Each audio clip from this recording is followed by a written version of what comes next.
बिस्मिल्लाहिर्रहमानिर्रहीम। Class 6 subject science chapter number 4 environment and interaction, page number 42। आज हमने करना है answer the following questions in detail, means long questions करने हैं। फर्स्ट क्वेश्चन है जी, how do plants depend upon animals for their needs. पौधे किस तरह जानवरों पर अपनी ज़रूरत के लिए मुनहसर होते हैं। वैसे हमने यही देखा है कि पौधे जो हैं वो ज़रूरत हैं जानवरों की, लेकिन जानवर भी पौधों की ज़रूरत है। वो कैसे हैं, इसका जो आंसर है वो है जी पेज नंबर पेज नंबर 37 पे इसका आंसर है plants also depend upon animals. पौधे भी जानवरों पर इन्हिसार करते हैं। 2 पॉइंट्स हैं, फॉर कार्बन डाइऑक्साइड और फॉर पॉलिनेशन। यहाँ तक इसका आंसर है। कार्बन डाइऑक्साइड के लिए और पॉलिनेशन के लिए पौधे जानवरों पर इन्हिसार करते हैं। Plants can not make their food without carbon dioxide. अब ये जो कार्बन डाइऑक्साइड है, इसके बगैर पौधे अपनी खुराक तैयार नहीं कर सकते। All animal release carbon dioxide during respiration. तमाम जो जानवर हैं वो अम्ल तनफ़ुस के दौरान कार्बन डाइऑक्साइड जो है वो बाहर निकालते हैं। हम सांस आप फील करें, जब हम अंदर लेके जाते हैं वो ऑक्सीजन, जब हवा अंदर लेके जाते हैं उसमें से ऑक्सीजन अंदर रह जाती है, और जब हम एक्सहेलेशन का प्रोसेस करते हैं, एक दफ़ा इंस्पायरेशन अंदर लेके जाते हैं हवा और एक दफ़ा एक्सपायरेशन जिसमें हवा बाहर आती है। तो जब अंदर लेके जाते हैं ऑक्सीजन अंदर रह जाती है, और जब बाहर उसमें से निकलती है वो कार्बन डाइऑक्साइड होती है। तो तमाम जानवर जो हैं वो कार्बन डाइऑक्साइड रेस्पिरेशन के थ्रू फ़ज़ा में वापस भेजते हैं। अब ये कार्बन डाइऑक्साइड क्या है, इसको plants absorb this gas from air. हवा से इस कार्बन डाइऑक्साइड को पौधे जज़्ब करते हैं और अपना जो फोटोसिंथेसिस का अमल है वो तैयार करते हैं, वो कंटिन्यू करते हैं और फूड को प्रिपेयर करते हैं। इसीलिए पौधे जो हैं वो किस पे मुनहसिर हैं, जानवरों पर, कार्बन डाइऑक्साइड के लिए। और सेकंड ऑप्शन बताई, सेकंड जो पॉइंट बताया वो जो है pollination. Animals also help some plants in their pollination.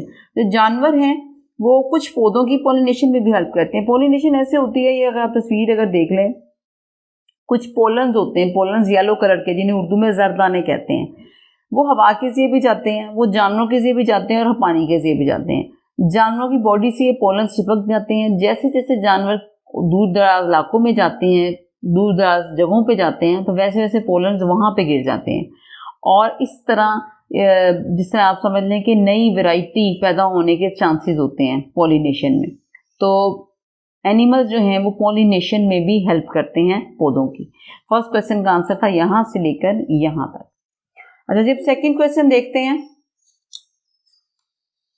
Second question है जी, explain the abiotic factors of the environment. Environment के माहौल के आपने एबायोटिक फैक्टर्स जो हैं उनकी वजाहत करनी है। अब इसका आंसर, ये ज़रा थोड़ा लेंथी है, इसका आंसर है जी 37 पेज पे।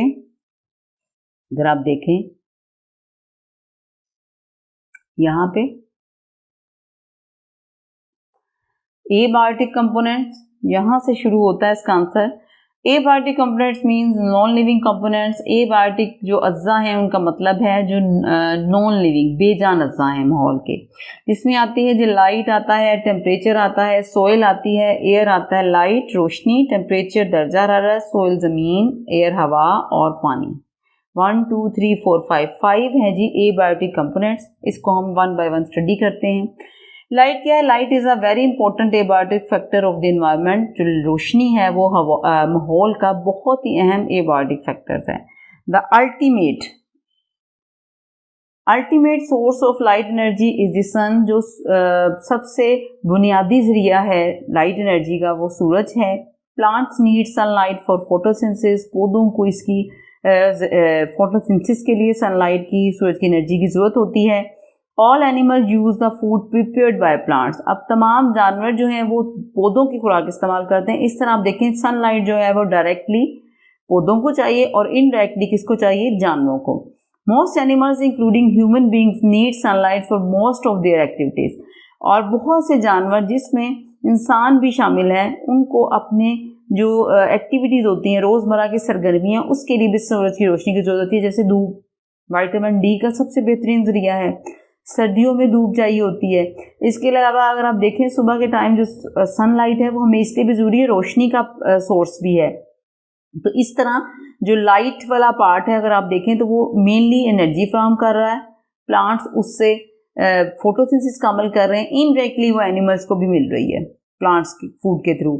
और अगर डायरेक्टली देखें तो एनिमल्स विटामिन डी के लिए सनलाइट लेते हैं, रोशनी के लिए लेते हैं, तो ये सारे लाइट था।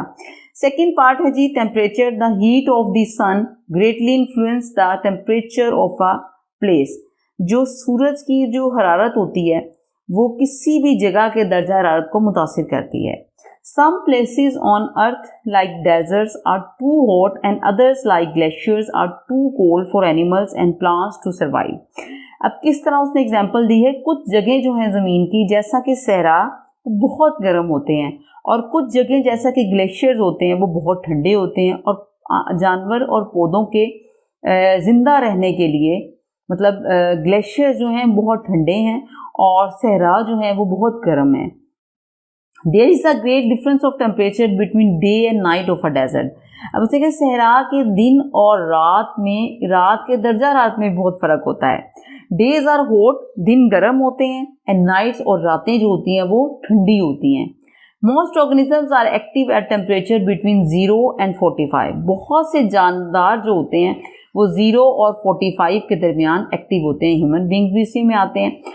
Temperature affects the activities of plants and animal. Temperature जो है वो पौधों और जानवरों की सरगर्मियों को भी मुतासिर करता है। इसके एग्जांपल ऐसे ले लें, गर्मियों में हम आप देखें कि गर्मी कितनी लगती है, अबव यानी 40 से अबव टेम्परेचर जो है वो इरिटेट करना शुरू कर देता है। इन सरगर्मियाँ मुतासिर होती हैं, जानवरों की भी ऐसी होती हैं, और पौधों की अगर देखा जाए तो बहुत ज़्यादा टेम्परेचर जो है वो आप देखें कि सेल्स को भी डैमेज कर सकता है। और फोटोसिंथेसिस का अमल बेशक लाइट में होता है लेकिन टेम्परेचर का एक स्पेसिफिक पार्ट चाहिए, टेम्परेचर की रेंज चाहिए, उससे अबव जो है फोटोसिंथेसिस भी मुतासिर होती है। लाइट और टेम्परेचर हो गए। अब थर्ड वाला जो पार्ट है वो है जी एयर। एयर क्या है? हवा। Air is an important abiotic factor. Air भी बहुत अहम एबायोटिक फैक्टर है। Air is a mixture of gases. Air में, हवा में बहुत सी गैसेज जो होती हैं वो अमेज़ा होता है उसका। Air contains gases which are very important for the lives of animal and plants. अब हवा में वो गैसें होती हैं जो जानवरों और इंसानों की ज़िंदगी के लिए बहुत ज़रूरी हैं। Animals and plants respire in the oxygen of air. जानवर और पौधे हवा की ऑक्सीजन में सांस लेते हैं। Respiration is a necessary process to live. और रेस्पिरेशन जो है वो जिंदा रहने के लिए बहुत ज़रूरी अमल है। पौधे और जानवर जिसने भी जिंदा रहना वो रेस्पिरेशन का प्रोसेस उसमें होता है, सांस लेने का अमल। Plants in addition to oxygen also need carbon dioxide from air to make their food. अब उसने कहा प्लांट्स को इसके अलावा, ऑक्सीजन के अलावा कार्बन डाइऑक्साइड की भी ज़रूरत होती है अपनी खुराक तैयार करने के लिए। तो आप देख लें मेन जो दो गैसें हैं जो हवा में पाई जाती है वो ऑक्सीजन और कार्बन डाइऑक्साइड है। ऑक्सीजन सांस लेने के लिए और कार्बन डाइऑक्साइड फूड तैयार करने के लिए। फोर्थ वाला जो अहम फैक्टर है एबायोटिक वो है soil. Soil is very important for plant growth. जो ज़मीन है वो पौधों की नशोनुमा के लिए बहुत ज़रूरी है। It is an important factor of environment. ये हवा का बहुत ही अहम जुज़ है। Without soil most of plants would not exist. ज़मीन के बगैर बहुत से पौधे जो हैं वो उनका वजूद ही नहीं होगा। ज़ाहिर है उनका मस्कन है, जिससे हमारा मस्कन है, इससे उनका मस्कन है। Plants get water and necessary minerals from soil. अब देखिए ना पौधे क्या कर रहे हैं, पानी भी हासिल कर रहे हैं और मिनरल्स भी सोइल से ले रहे हैं। रहाइश के अलावा, मस्कन के अलावा पानी और सोइल से वो मिनरल्स लेते हैं। Bacteria present in soil provide important compounds to the plant. अब जो मिट्टी में जो बैक्टीरिया हैं वो भी पौधों के लिए बहुत मददगार साबित होते हैं और उन्हें बहुत से अहम अज्जा मिट्टी में से, सोइल में से निकाल कर देते हैं। Man provide fertilisers to crops through soil. अब उसने कहा आदमी जो है वो ज़मीन से काश्तकारी के लिए, मतलब फसलें उगाने के लिए क्या करता है, खाद फराहम करता है। और खाद किस में डालता है? इसी सॉइल में। अगर देखते हैं कि नेचुरली वो वहाँ पे ग्रोथ नहीं हो रही प्लांट्स की, तो वो आर्टिफिशियल फर्टिलाइजर जो है वो उसे प्रोवाइड करता है। इसके साथ ही इसका लास्ट जो एबायोटिक फैक्टर है वो है जी water. Water is essential for life. पानी वैसे भी जिंदगी के लिए बहुत ज़रूरी है। It is present in the environment of every plant and animal. ये हर पौधे और जानवर की माहौल में मौजूद होता है। इसके बगैर ना पौधा रह सकता है, ना ही कोई जानवर रह सकता है। The amount of rainfall through out the year determines the amount of water available at any place. जितनी सारा साल उसने कहा बारिश होती है, वो किसी भी जगह का वहाँ पे मौजूद पानी की जो तादाद है, पानी की जो आप समझ लें कि जिसे क्वांटिटी को उर्दू में कहते हैं हम, जी मिकदार है, उसको मालूम करती है। पूरे इलाके में उस साल में जितनी भी बारिश होती है वो किसी भी जगह में वहाँ पे मौजूद पानी की मिकदार को बताती है या मालूम करती है। A large number of plants and animal is found in tropical rainforest। बहुत ज़्यादा उसने कहा है कि जो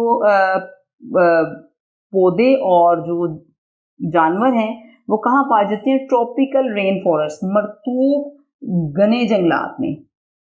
ट्रॉपिकल मरतूब होता है जो गर्म ज़्यादा हो, और रेन फॉरेस्ट यानी आप समझ लें कि घने जंगलात में जहाँ बारिश वगैरह होती है। बिकॉज ऑफ हैवी रेनफॉल, क्योंकि बारिशें ज़्यादा हैं और मरतूब इलाका भी है, सूटेबल है, तो बहुत ज़्यादा पौधे और जानवर वहाँ पाए जाते हैं। Very few plants and animals are found in deserts because of less rainfall. बहुत ही कम जानवर और पौधे पाए जाते हैं सहराई इलाकों में, क्योंकि वहाँ बारिश कम होती है। अहमियत वो बता रहा है कि ट्रॉपिकल रेन फॉरेस्ट जहाँ बारिशें ज़्यादा हैं और जहाँ बारिशें नहीं हैं, जैसे कि डेजर्ट्स। रेन फॉरेस्ट जो जंगलात हैं, जो घने जंगलात हैं जहाँ बारिशें होती हैं, और डेजर्ट्स में कम पौधे और जानवर हैं और रेन फॉरेस्ट में ज़्यादा हैं। Many plants such as water lily and hydrangeas are found in water। अब उसी का बहुत से जो क्या कहते हैं पौधे हैं वो भी पानी में पाए जाते हैं, जैसा कि उसने दो के नाम बताए हैं, कंवल और हाइड्रिला। वाटर लिली होती है जो कंवल, और हाइड्रिला को हाइड्रिला कहा है, वो पौधे के अंदर पाए जाते हैं। नेक्स्ट लाइन जो है वो काट दें। ऑर्गेनिज्म लिविंग इन डेजर्ट, जो कि जानवर या जानदार आप इसको कह सकते हैं, जो डेजर्ट्स में रहते हैं, सहराओं में रहते हैं, have developed special features to store water in their bodies. तो उन्होंने अपने जिस्म में पानी को ज़ख़ीरा रखने के लिए बहुत ही ख़ास किस्म के जो हैं वो फीचर, स्ट्रक्चर आप कह लें साख्तें बनाई होती हैं। The cactus is a desert plant. एक कैक्टस एक सहराई पौधा है। Its fleshy body and spines help it to store water in its body. इसका फ्लैशी को आप समझ लें कि इसको कहते हैं मतलब गोदेदार कह सकते हैं, उर्दू जो इसकी प्रॉपर है, या इसको ऐसे कह सकते हैं फ्लैशी होती है जिसमें पानी नज़र आ रहा हो, यानी बिल्कुल ड्राइनेस ना हो। जो इसकी बॉडी है स्पाइन, और इसके ऊपर निकले होते हैं स्पाइंस। अगर आपको तस्वीर में तो नहीं इतना क्लियर हो रहा, कैक्टस का अगर पौधा आप देखा होगा आपने, तो वो स्पाइंस होते हैं जो कि पानी को बॉडी में स्टोर करते हैं। देखा, यहाँ तक इसका आंसर है। फ्लैशी आप ये समझ लें कि मतलब इस तरह, और ये स्पाइंस ऊपर होते हैं, और जिस तरह आपने वो एलोवेरा देखा हुआ है, बिल्कुल वैसा ही होता है कैक्टस। यहाँ तक इसका आंसर था। ये पेज नंबर 37 से शुरू होता है, ये देखें पेज नंबर 37 से एबायोटिक कंपोनेंट्स, 38 पे कंटिन्यू होता है पूरा पेज सॉइल, और फिर 39 पे ये वाटर वाला टॉपिक जो है यहाँ पे ख़त्म होता है। यहाँ तक इसका आंसर है।